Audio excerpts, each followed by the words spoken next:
This is Gesher, the podcast that's bridging the gap between the Jewish and evangelical Christian communities with conversations that matter. Here's your host, Ty Perry, with the Friends of Israel Gospel Ministry. Hello, everyone, and welcome to this episode of Gesher. If you've been listening lately, you know that I've been featuring interviews with people who've been affected by the October 7th attack by Hamas in Israel and the subsequent war. The testimonies and footage of that attack are heart-wrenching as we've been watching the news coverage on our screens. But for most of us, it remains a tragedy thousands of miles across the ocean. For Israelis, though, it's something that happened just down the street. Several years ago, while doing some pro-Israel advocacy work at the University of Nevada, Las Vegas, I met Sivan Oved. At the time, she was serving with a Jewish agency as a Campus Israel Fellow, working to strengthen the ties between Jewish students in Israel. Today, 9 years later, Sivan lives with her husband and children at a kibbutz near Sderot, just 7 miles from the border with Gaza. And she's here to tell her story. Sivan, welcome to Gesher. Hi, Ty. Thank you for having me. Well, Sivan, it's an honor to reconnect with you after 9 years. I still can't believe that it's been that long. Likewise. So much has happened in our lives and in the world since then. But I want to get right to talking about the attack, Hamas's attack. Where were you on October 7th or when you first heard about the October 7th attack? Yes, so unfortunately or fortunately, it depends on how you look at it. I was in Sderot. So I was born and grew up in Sderot. My parents, when they moved to Israel, decided to stay there.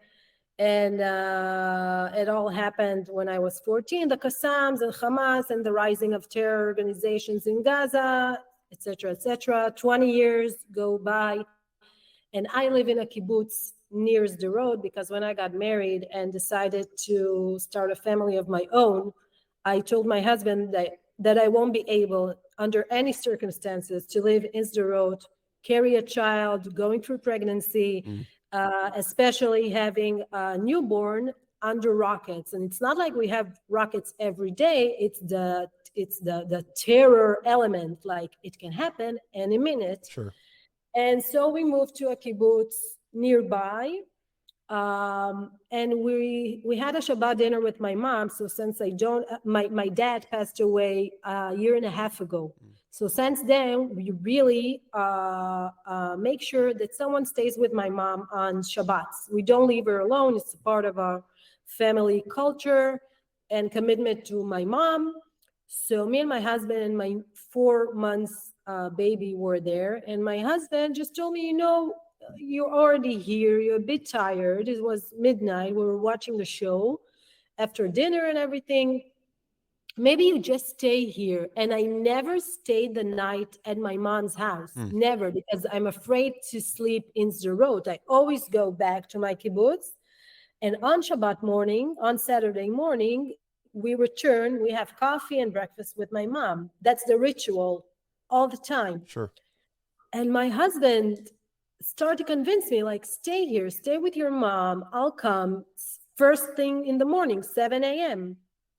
And I don't know, it's like, okay. And it was honestly the first time I spent the night with my baby at my mom's, because when I had my baby, my mom used to come to me because I wasn't able to be with my newborn in Sderot, although she has a bomb shelter and everything. So I stayed the night at my mom, and I wake up 6:30. We stayed at the bomb shelter, at the safe room, because it's a custom. If you're having a baby, you always spend the night for the entire of your life in the safe room, just in case. And just so people know, most Israeli homes, everybody has a safe room because this type of thing can happen. Yeah. So in Sderot, everyone has a safe room. It's a project made by the government in 2013. It was added even to older houses because you cannot survive in Sderot if you don't have a safe room. A lot of governmental money were invested in this, almost 1 billion shekels or something like this. In the contrary of what's happening in Gaza, I mean, because the money of the government there is not used to protect civilians. Right. So I wake up in 6:30 to most familiar voices and noises. of intercepting rockets of Iron Dome, falling rockets on houses, launching, because we were so close to Gaza, like less than half a mile. In Sderot, we hear the launching and the landing and the interception. So we hear the whole scenario. First thing comes to my mind, okay, I'm in the bed with my 4-month-old baby, like, can't even describe. Yeah. First thing come to my mind, first fracture of a second is, okay, they started it off a surprise. It's a whole surprise. No Hamas terrorist was killed the other night. No conflict, no news, nothing. Like absolute terror. In a blast of a second, I say, it will last for 10 minutes, like always. I'm starting the car after 10 minutes and I'm running for my life because I'm not staying here. Okay, it's Saturday morning. It's Sukkot, Simchat Torah holiday. It's like someone will bombarded the like the USA or the Christian community the night after Christmas. It's like, it's craziness. It's pure evil. People are celebrating. So it doesn't end in 10 minutes. And I know Sderot, I was born there. I know Hamas for 20 years and Islamic Jihad and all the other organizations that are shooting. They never shoot longer than 10 minutes. So what's happening? Why are they keep shooting? And something in my mind starts to tell me that there's something different here. I go on WhatsApp groups of my friends and they're telling me, oh, we also have it. And it's 6:30 in the morning. And my friends are living in Tel Aviv and Netanya and Kiryat Ono and Herzliya. I was like, much farther from the strip they for those not familiar with that. Start firing for Tel Aviv. It's like they're saving it for worse. What has made them choose Sderot, Ashkelon, Tel Aviv, and all of Israel in 1 minute? There's something else going on here, because I also served in the army in the northern Gaza Strip, and I know that if they are using or spending all of their most facilitated weapons in one time, there's something going on the ground, and they're trying to turn the I forgot the word, to disguise what's happening. Okay. Like they've done it before when they kidnapped Gilad Shalit in 2006. They fired hundreds of rockets in the sky to try to disguise what's happening underneath, and they actually managed to kidnap. So I was like, they never shoot more than 10 minutes. They never shoot to Tel Aviv on the first second. It always, it's like chronological, it has levels, something's happening. And it's 15 minutes passing, 20 minutes, 30 minutes. I don't ever remember in 20 years of rockets since 2001. I do not remember 30 minutes of firing rockets. So I understand that something horrible is happening. And first call of my husband, I pick up the phone and I was like, oh, what a huge mistake. And he's like, I'm so sorry I convinced you to stay. And on the other end, like, I'm with my mom, so maybe, I don't know, it's meant to be. And we're talking about the rockets. We don't know anything yet, but we have a tiny baby. And I was like, what a mistake, Dan. My husband's name is Dan. It will be over in 10, 20 minutes, 40 minutes, the most. And I'm taking the car and my mom with me and the baby, Michael, and we will go to the kibbutz and we'll go to your parents in the center of Israel or something. And it's not over. They keep firing for almost 40 minutes or so.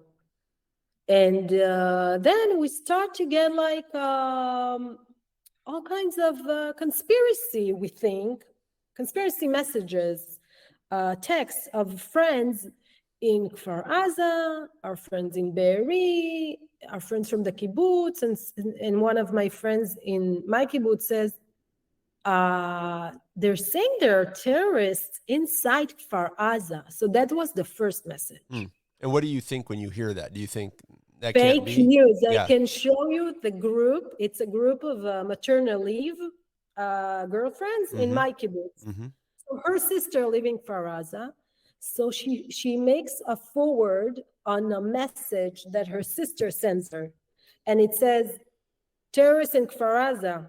And then my friend Michal says, it's my sister. I forwarded one of my sister's text messages. And we're like, Michal, it's fake. All of my friends, like, it's fake. Yeah. And we had penetrations before of terrorists all the time. But it was like amateur, 3 terrorists, 2 terrorists. It's nothing new. Even when I was a child, I remember before there was like tactic fence and stuff. Oh, terrorists crossed the border. Terrorists rain from the sea. Terrorists came on a rubber boat from Gaza. Like, we had those kind of stuff. Sure. It's not like, okay, terrorists in Kfar Aza. Okay, 3 people maybe try to cross the fence. Okay, the IDF will take them over. And then I think my mom starts to get like text messages. And then the mayor of Sderot sends a community on the community app.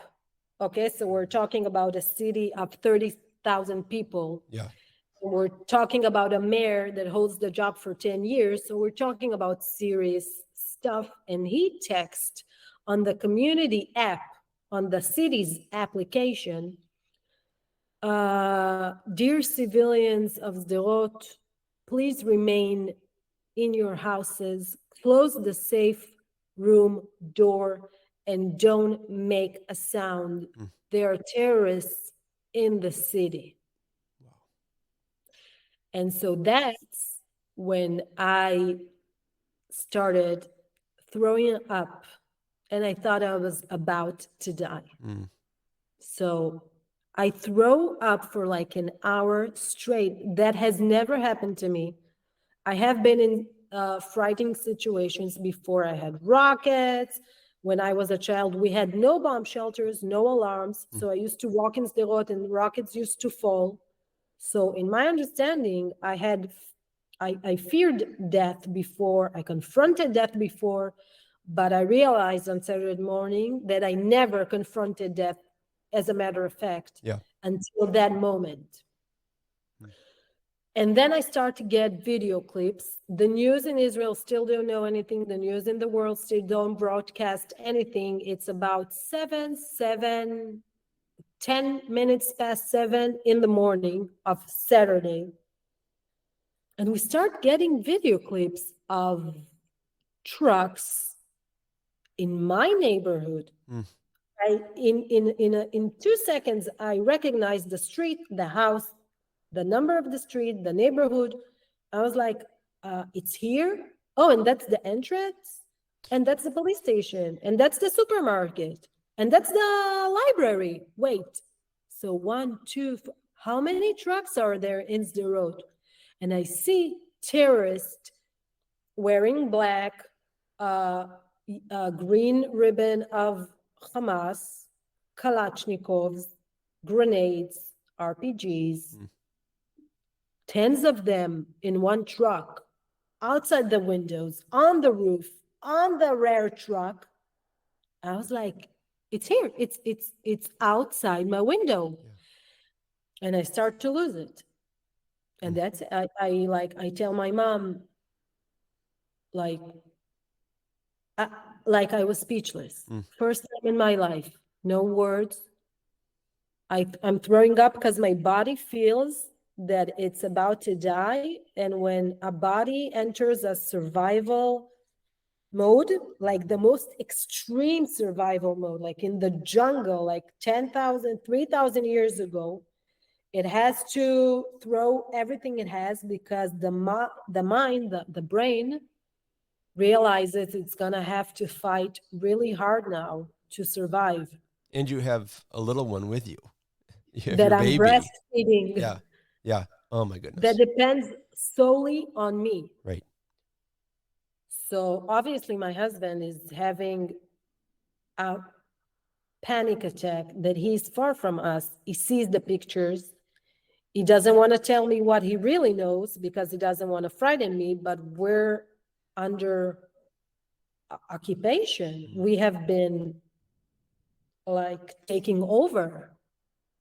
So I sent my friend from Sderot, who is a mother of 5, by the way, but she's a paramedic. So I know she has the WhatsApp group of the security forces. Okay. So because she's a paramedic, she has the special groups and messages of the life-saving forces. I'm like, Liav, are there terrorists in Sderot? And she doesn't reply, and I see she's online. It's like, Liav, are they really in Sderot or am I daydreaming? Mm-hmm. She doesn't reply. I was like, Liav, I can see you're online. I know you can read my messages. Can you please tell me what's happening? And she's like, I didn't want to tell you, but they are attacking the police station and they have murdered all the police officers. Oh my. And we're a small town, so think about it in America's like terms of a small town of 30,000 people that has been taking the police station, the fire department, which is right next door, where my good friend's husband was murdered, Evgeny. He was a firefighter going on a shift on Saturday morning. They have murdered all the police officers and all the fire department's warriors. And that's it. It's a small town. You don't have an army. Right. You don't have another police station. It's not New York. Okay. It's not even a small town in America terms. It's a very small village. Yeah. And then my mom says, she doesn't know the truth. And my mom is very hysterical and she's over 60. I don't want to make her get a heart attack, Right. even though that's where we are. It's either a heart attack or being taken to Gaza, because we're starting hearing through my friends in the kibbutzim that they are taking people hostages to Gaza. We still don't know anything about the atrocities, about the rape, about the murders, about the abusing, torturing. We just know that they have entered kibbutzim. We know that they are killing. We know that they are burning people, that they're burning houses. And we know that they take people hostages. Well, we still don't know anything. We don't know that the fence have been totally broken. We don't know that Gazan civilians are entering and raping and stealing. We just know that there are several, I don't know, kibbutzim that have been under attack. We don't know that all the kibbutzim around us and that main roads were closed. So one of my friends that have been murdered, Dolev and his wife, they tried to do the same thing. They thought the alarms were over and they went on a car with their 2 little girls, 2 and 4 years old, and they said, okay, let's go to our to my mother-in-law in Rishon LeZion. And on their way out, they confronted the terrorist who murdered both mom and dad and didn't kill the girls, not because they have morals, only because the girls were hiding underneath the seats.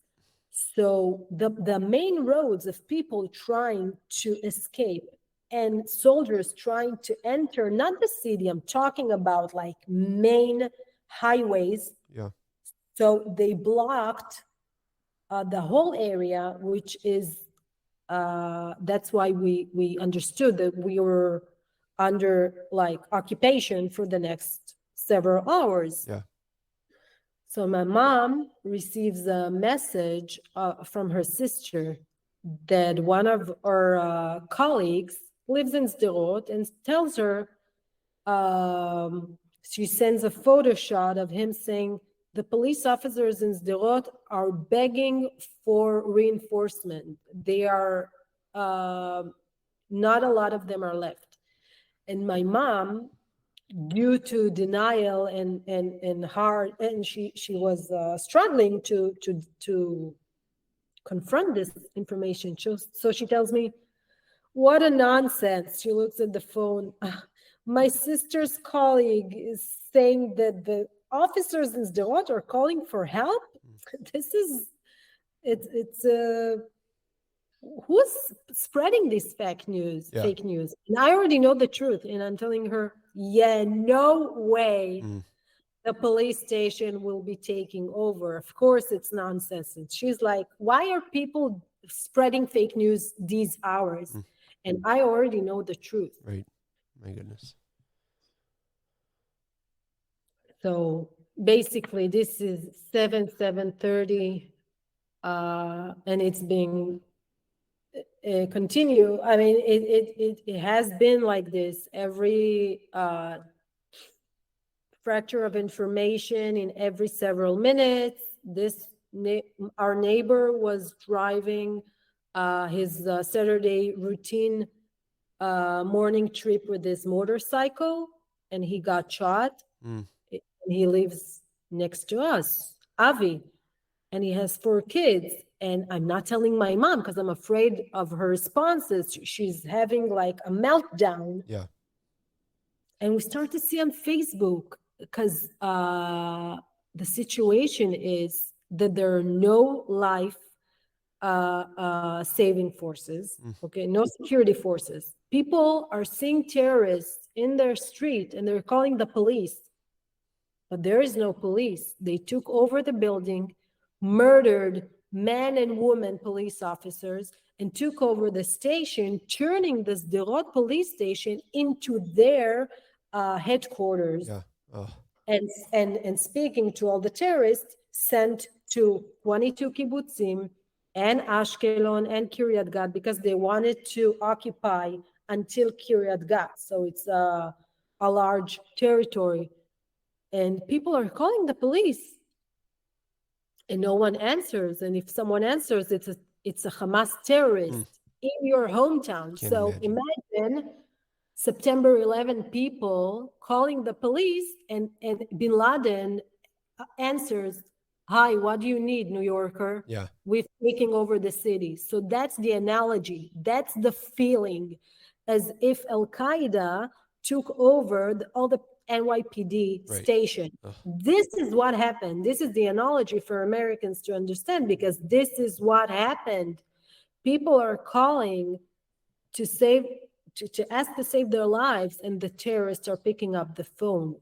And the next station is the fire department, and people are like, okay, the police are not replying, I'll call the fire department. And the same case in there too. All the warriors of the fire department murdered, they're picking up the phone there.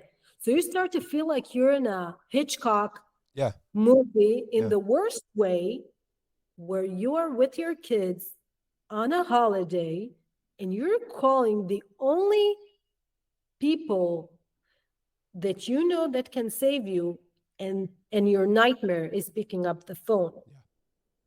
Only after that, I think in hour 2, we realized that they also killed and murdered all the soldiers in the region. So I served there, and I was like, okay, but where's the army? Because my friends from Gaza are telling me, Sivan, I hear shooting outside. I hear Arabs calling. I hear Allah Akbar. I hear screaming. I smell smoke. Where is the army? I was like, no way. I served there. I know, like, how many soldiers supposed to be, in how many time can they reach the scene of event? What's happening? And we understand, we still don't hear about the party, but we understand that out of 300, 400, 600, 700 soldiers that's supposed to be there, 100% of them are dead. Okay, so 100% of the platoons, men, women, 19-year-old, 20-year-old teenagers that just joined the army, okay, the observant the warriors, the tanks, and then we start to see like bases taking over with Palestinian flag. And so what it does to your mind on a psychological element is beyond something I can explain. Yeah. I So can't it's even the imagine. only analogy I can give is like on September 11, you see the Pentagon with a Palestinian flag and terrorists taking over the Pentagon. So the only rescue you can hope for is also taking over, and that's it. And your life is gonna be over. And I start to think that either I'm gonna be dead if they enter my street. Dead is not the worst option, but it's the best option because I probably would be tortured, raped, forced to see my mother, my child tortured as well, and then maybe dead or kidnapped to Gaza. So I start to think in a way I never thought a Jewish person would ever think again, but I started thinking Holocaust surviving means as if I'm calling my brother, Jacob, how do I open the attic in mom's house? Because I need to hide my baby there. Or I start to check all kinds of cabinets, or I lift the bed to see if I can hide my baby there in a way he won't suffocate. So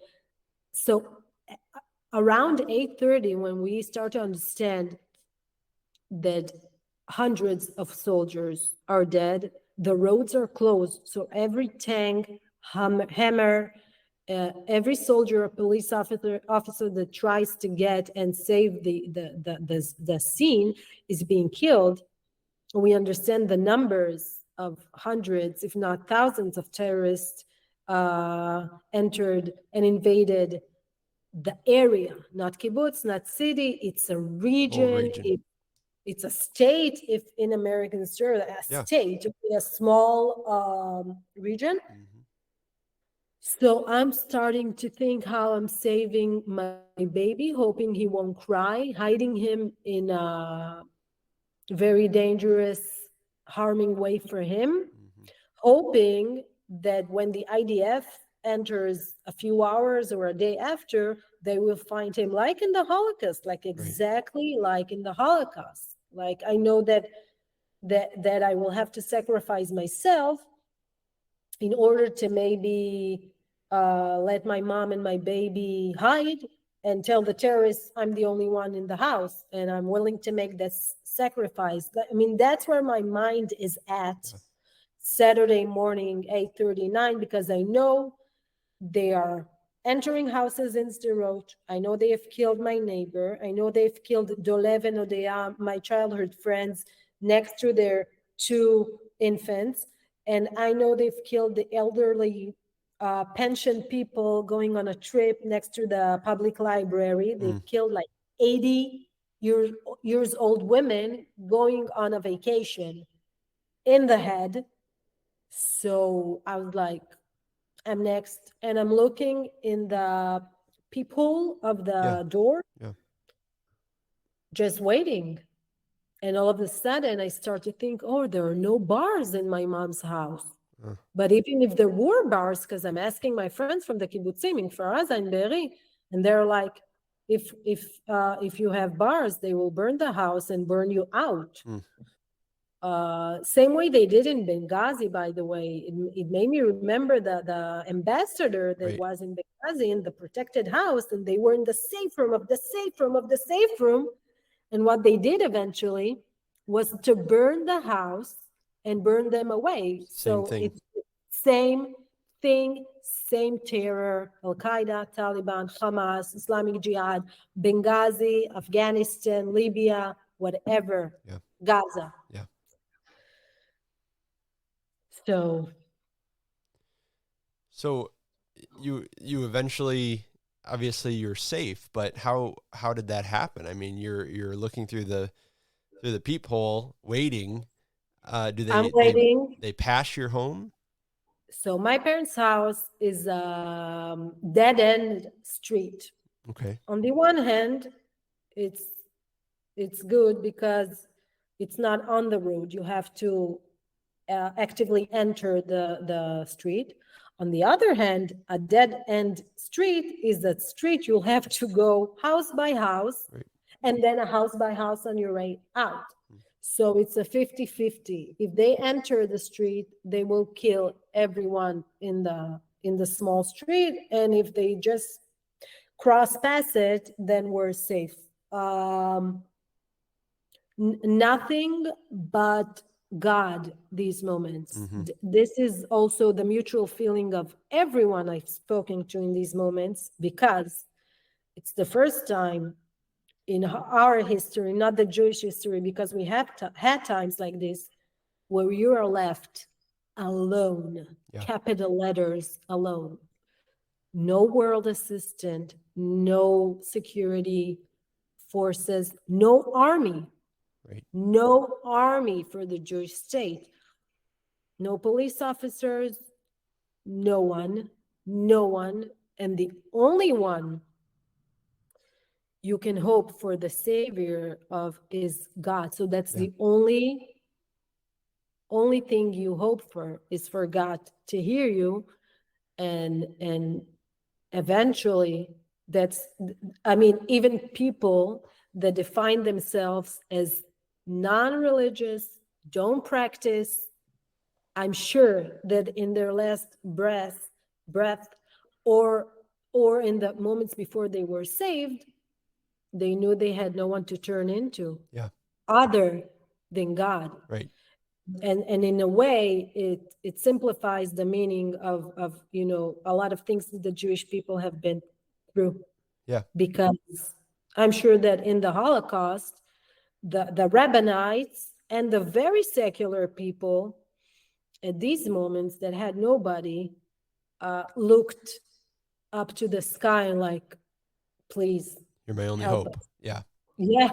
Literally the only hope. First time in my life that it was literally the only hope for thousands, tens of thousands of people that day. So we turn off all the lights, of course, survival mode, no air conditioner, no coffee, no running water, no water in the toilet, make zero noise. Shaking, obviously, the physics situation in that day was horrible. Shaking, sweating, throwing up, hearing the shooting outside our window. A Kalashnikov shooting. It's not rockets. You literally hear like weapons outside your window, and you don't know. And you hear the fights of the people that had weapon in Sderot, that trying to fight the terrorists. And we turn off all the lights. We don't drink. We don't eat. We don't turn AC. We don't turn television. We don't turn anything. My battery ran out at a point. I didn't have charger. So we're in the, And your mother, she knows by this time. She knows. that I it's always here. try to keep facts from her. Like Kobe Pariante, and my mother was a teacher for 40 years. So one of her students, Kobe Pariante, was murdered he was in a running team. He was, that was his hobby, running Saturday mornings. Him and Naomi, another woman from Sderot, were murdered at zero distance. So I try to hide these things from her, but she's on Facebook and she's like seeing things I don't see. She was able to comprehend at the time because it was unreal. Right. So big. It hasn't happened before. And this seems unbelievable. Never in the history of the Jewish people, not on Jewish land. Right. I mean, Holocaust and then the state of Israel, for things like this to not happen, no one could even imagine in his worst nightmares that something like this could have happened. So I think a lot of people were overfloated and overwhelmed with information that they were not very able to comprehend, that your neighbor was murdered, your former student, this mother, this friend, my mother's friend daughter, and it's not something you can bear. Yeah. And okay, so we're getting messages sometimes from our mayor. We know he's outside. He just put up his vest and went outside to try to fight the terrorists. We're constantly texting with my friends from the kibbutzim. Actually, very close friends of mine are from Erez, Kfar Aza, Nir Am, and Be'eri, which are 4 kibbutzim around Erez and Nir Am. Emergency teams were able to kill the terrorists that tried to invade their kibbutz. In Kfar Aza and Be'eri, unfortunately, we know suffered atrocities, murders, burning kids alive and all kinds. And I'm speaking to my friends over there, only to find out 2 days later with them that while we spoke, their parents were murdered. Their brother was murdered with his 2 kids. So while we're speaking, even they don't know, because they're married, they have their own house with their kids, and their parents live there, and their brother lives there. And so we don't even know. And it starts to get dark. The hours go by very fast that day. And I see it's 6:30 in the evening, and I was like, it's 12 hours past the invasion. How come they did not finish this event? And we are hearing that they are still having fights in Faraz and Be'eri, still entering houses, doing the most horrible things that I can't even call them human beings, that these monsters can do. And I still hear my friends, they're burning the house beneath me. My wife can't contact her dad. And it's 7 p.m. We still know that there are terrorists that are in Sderot. They are, some of them are hiding in the police station. So they bring a D9 tractor and they're destroying the police station building. And then the terrorist escapes. So we're in a psychological movie, a thrill, if you like, that we don't want to be in. Right. And it's getting dark, and still the same orders: remain in your houses, turn off the lights, don't make any noise. We don't have all the terrorists yet. We don't even know how many terrorists invaded. Some of them can even be on their way to Tel Aviv. Some of them can hide in my backyard. Right. I don't know. All the platoons of the Northern Gaza IDF platoons were killed. So you have to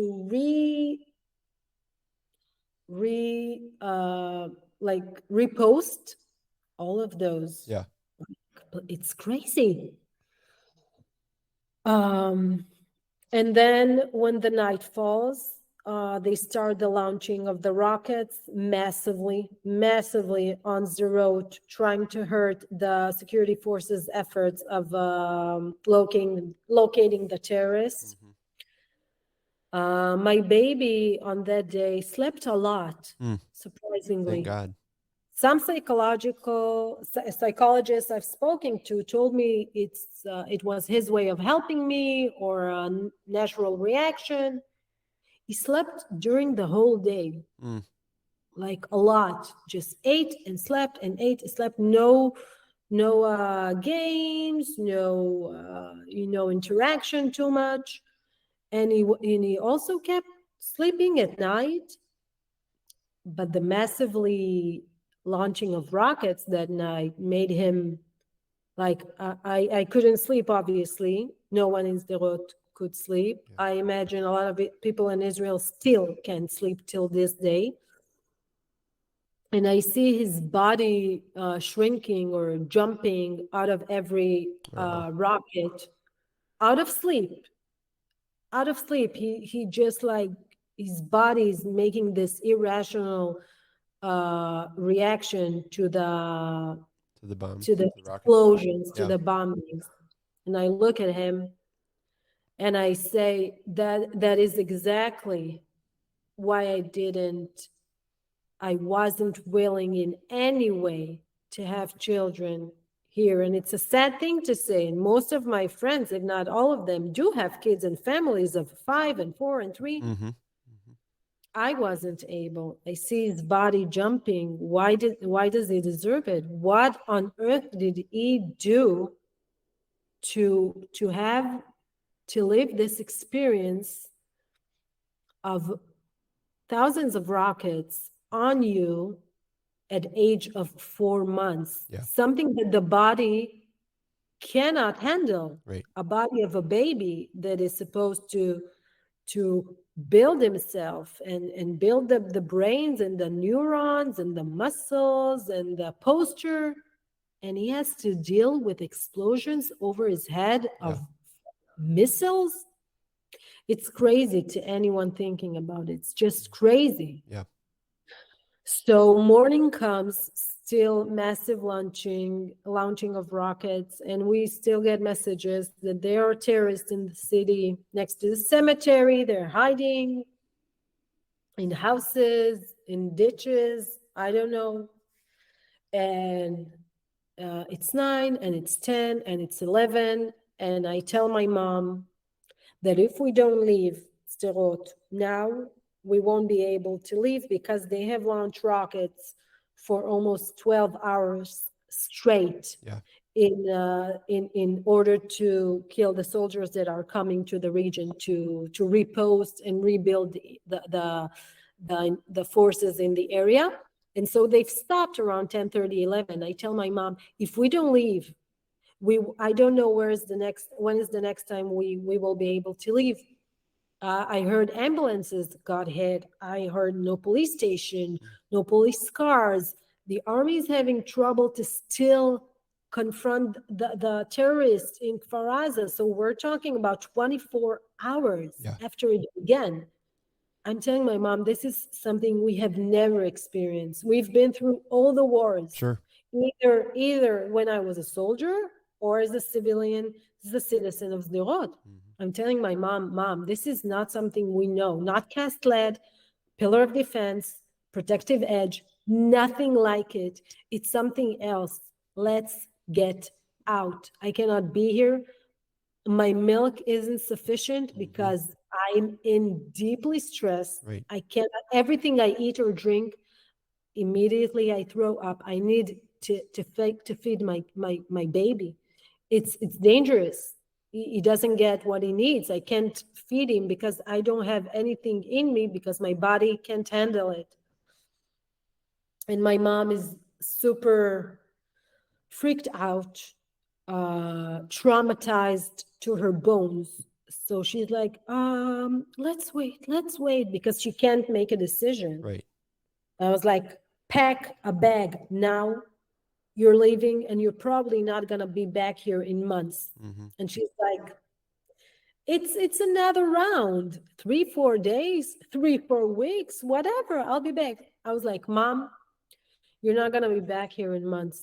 And this is her home. Yeah. Okay. She's a 62-year-old woman who, like 60 plus people that can leave their house for a year. Like, yeah, it's a war zone. I'll look for a place to be. I mean, it's crazy to think about. And alarms go off here and there. I tell her, we're not buckling Michael, my baby. We're not putting him in a safe seat. Listen, this is what we do. You're sitting in the back seat, you're holding him tight, and no matter what happens, you don't let him go and you don't look out the car, because I didn't want her to see bodies and crashed cars and burned cars and blood. Sure. And that was the mission. I told her, we're not opening the window, because even if there's an alarm, I'm not stopping, because the terrorist could be hiding in the public bomb shelters. Sure. If I see a terrorist, I'm running him down. So be aware. I'm telling my mom, don't be afraid. If I see a terrorist, I'm running him down. If there's an alarm, we don't stop. And I'm gonna drive 150 miles per hour. And you close your eyes, you hold the baby tight, and let's do it. All of this time, I didn't mention my sister is with her boyfriend 2 streets from us. She had terrorists in her street. They have a dog. They needed to make him and themselves pee in the safe room because they couldn't even go out the safe room for toilet, to drink, for the dog. So they stayed in the safe room for almost 48 hours. And by this time, I'm telling them, you leave with us. And my sister, she's shaking. She can't even pick up the phone. She's telling me, I cannot drive. You leave, rescue yourself. Let's hope we'll be fine. And all the streets is with special forces and terrorists inside houses. And she's crying because she can't drive. And even though she's 2 streets from us, that's the 2 streets where terrorists are still hiding. So I cannot go and rescue my sister. Right. I know I'm going into a trap. So we're talking to her boyfriend, and we tell him, Yochai, you need to be brave. You need to take a risk. We know it's dangerous, but you have to leave Sderot now. And that's what we do. And we say farewell to each other. And we say, be strong, let's do it. And let's talk when we are in the next safe junction next to my kibbutz, which is 7 miles from the Gaza Strip. And I tell my mom, let's go. And we lock the house. We go on the car. And I drive like a psycho. If someone would have seen me.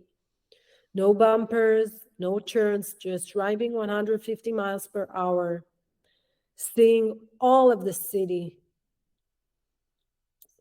destruction on the way. Bodies, minivans sprayed with bullets, motorcycles on the way, bloodstains on the road, burnt cars that got stuck in electric poles because their drivers were murdered, so they lost control of the vehicle.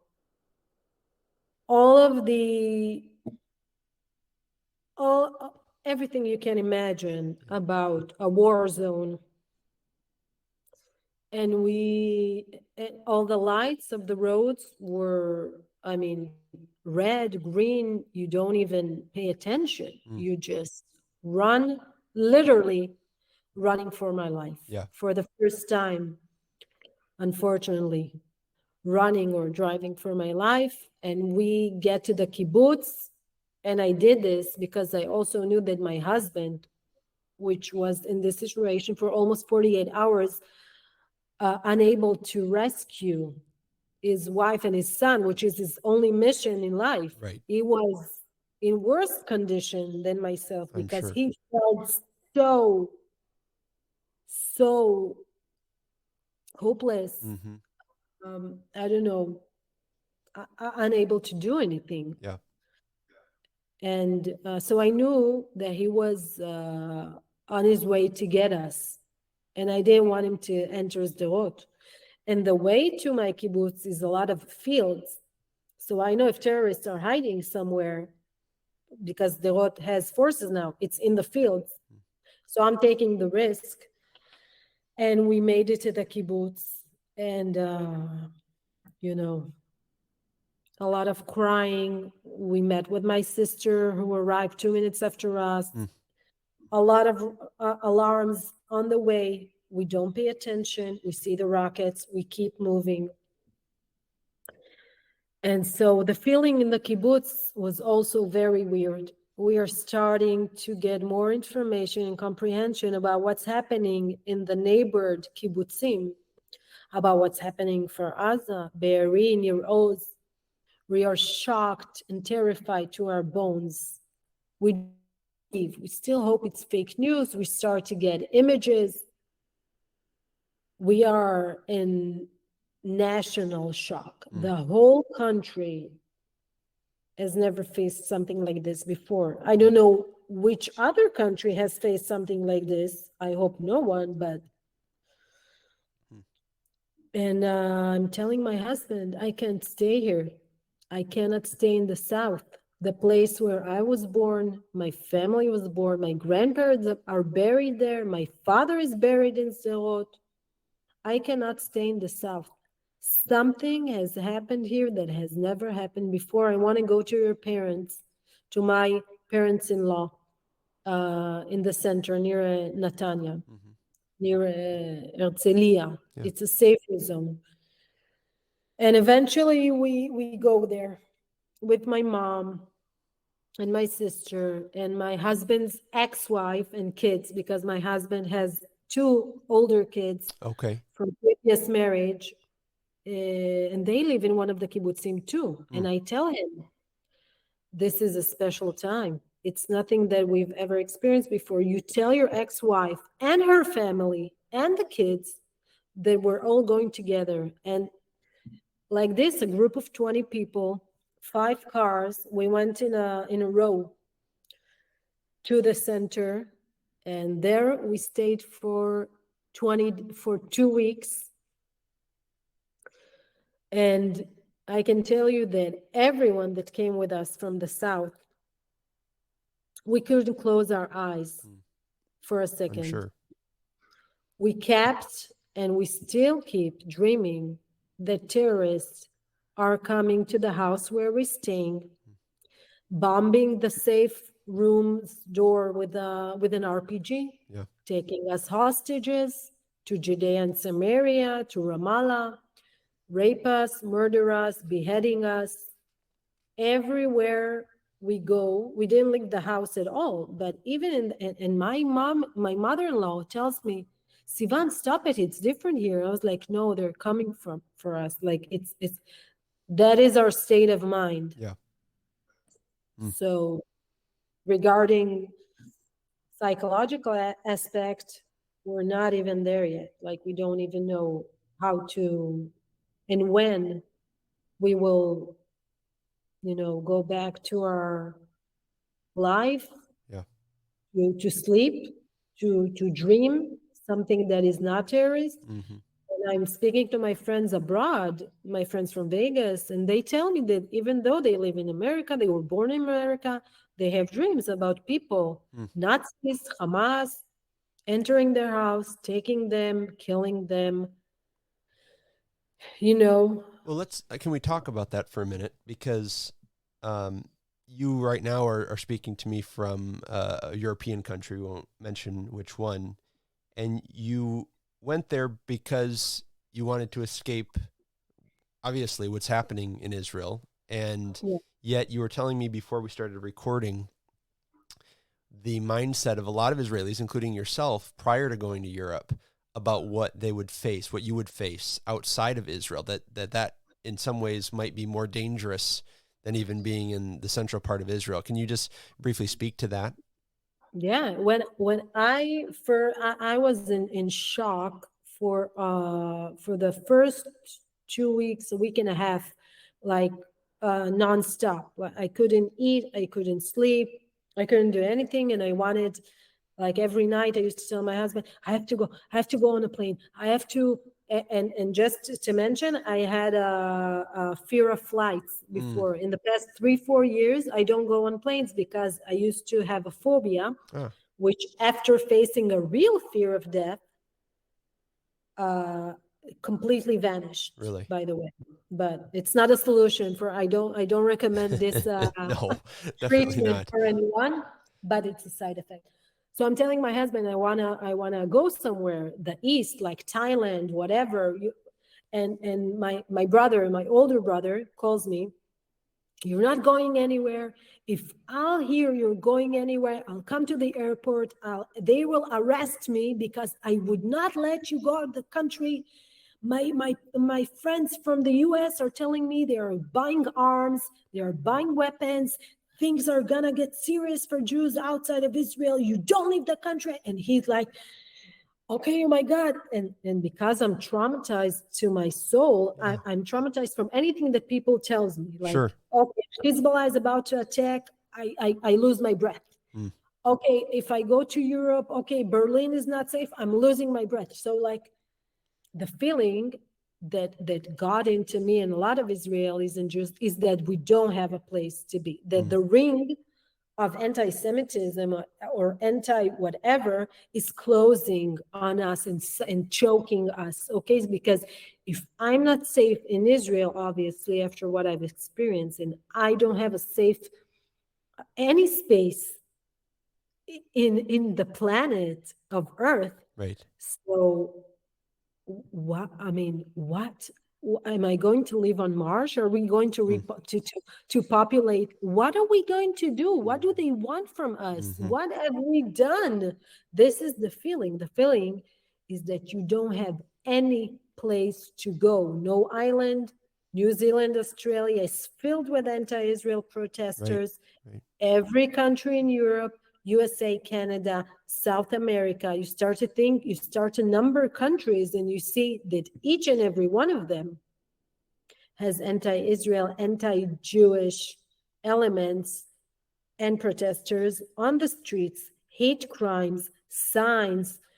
That's even before the kidnap posters and the ripping them off. It's in the first days you start to realize that as a Jew, an Israeli, you don't have any place to be. And also I'm seeing on social media, actually I'm starting to pay notice that a lot of my students who are Jews in Vegas and LA don't post anything. It's like, if nothing is happening, I'm texting them. I'm like, what's up? I'm texting their parents, and their parents tell me, I'm ashamed of my son. I don't know what happened to my daughter. They won't post anything, but they post their Starbucks affair that day and their what a baby shower, whatever. Is it fear?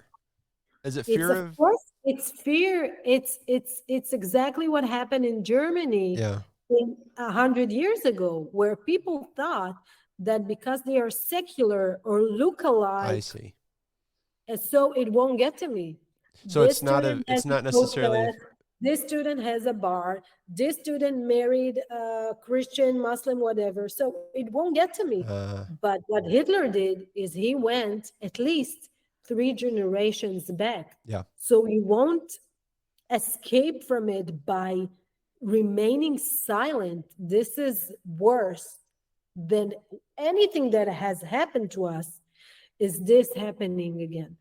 This silent. And I tell them, my non-Jewish friends are speaking loudly than you cowards. And I'm using these words because I'm super, super angry. Yeah. That they think that if they live in America, it won't get to them. And surprisingly, it's happening to them. Second of all, their kids, because of them, their kids won't be able to attend any Ivy college, Ivy League college in the States. And it's not because of me or because of you.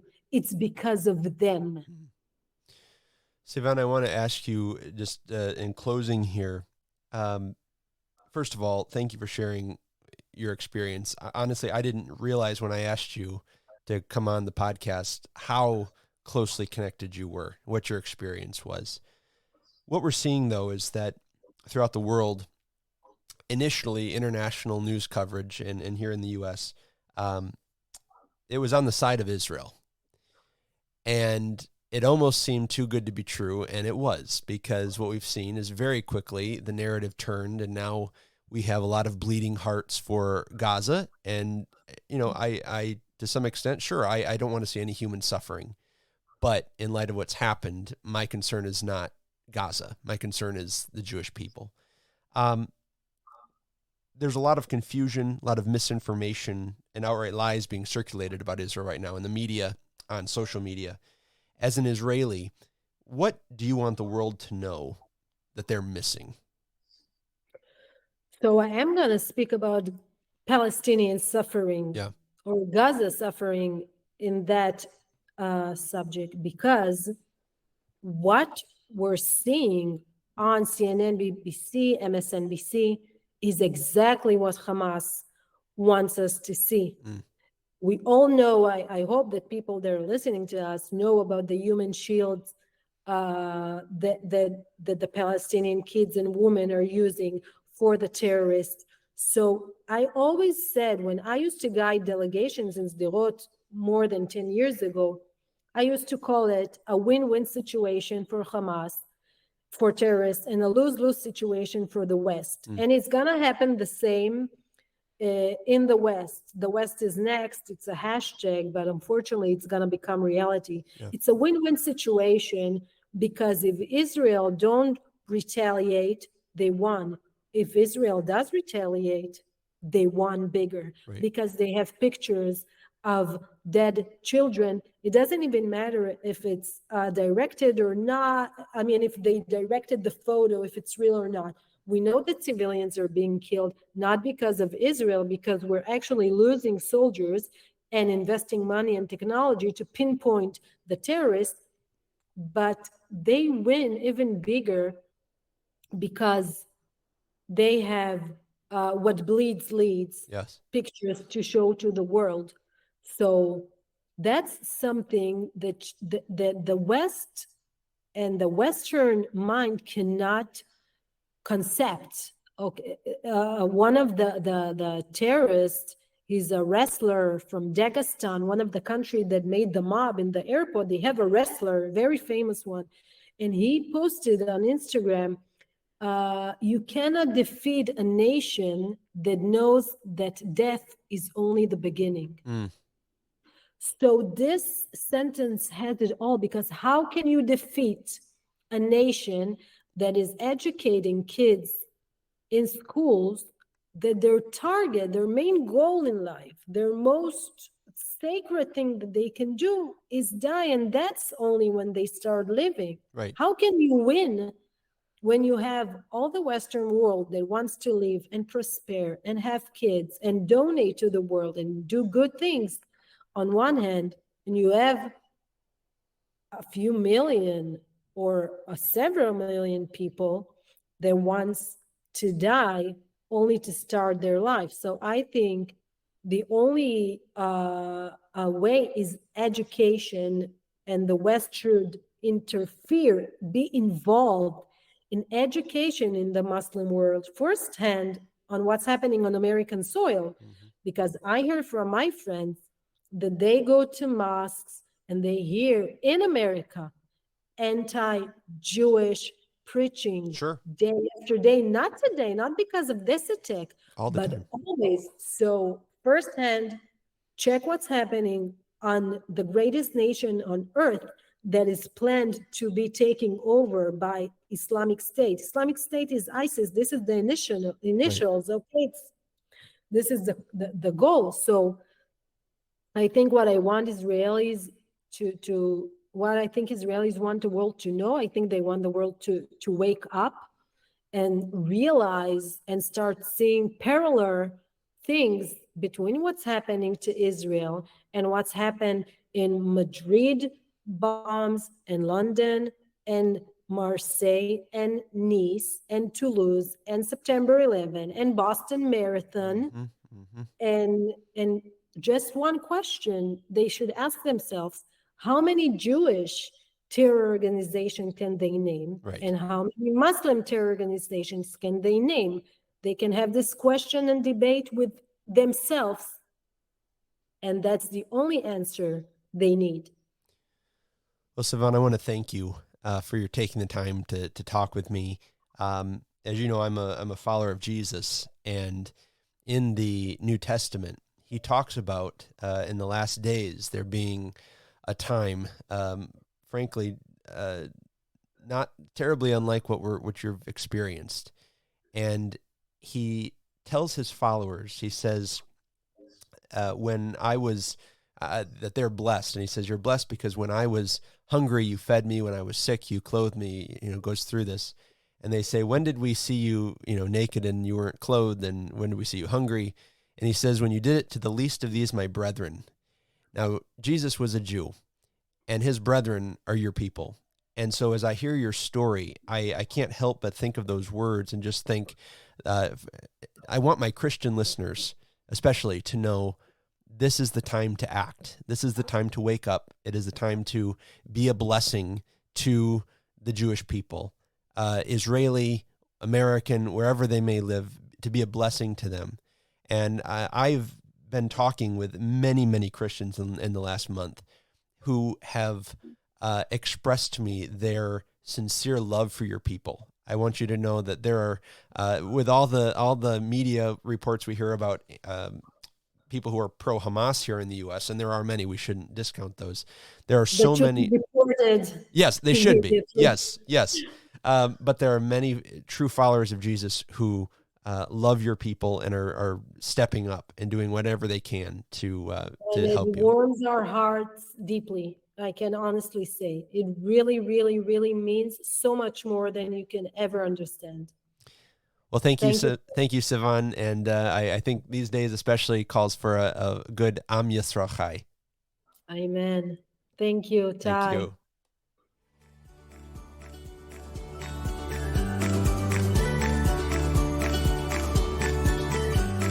You've been listening to Gesher, a ministry outreach production of FOI Equip, your free resource for learning and engaging with the scriptures from a Jewish perspective. To learn more, visit foiequip.org. And for more information about Ty, visit foi.org/Perry. Until next time, may the Lord bless you and keep you. Shalom.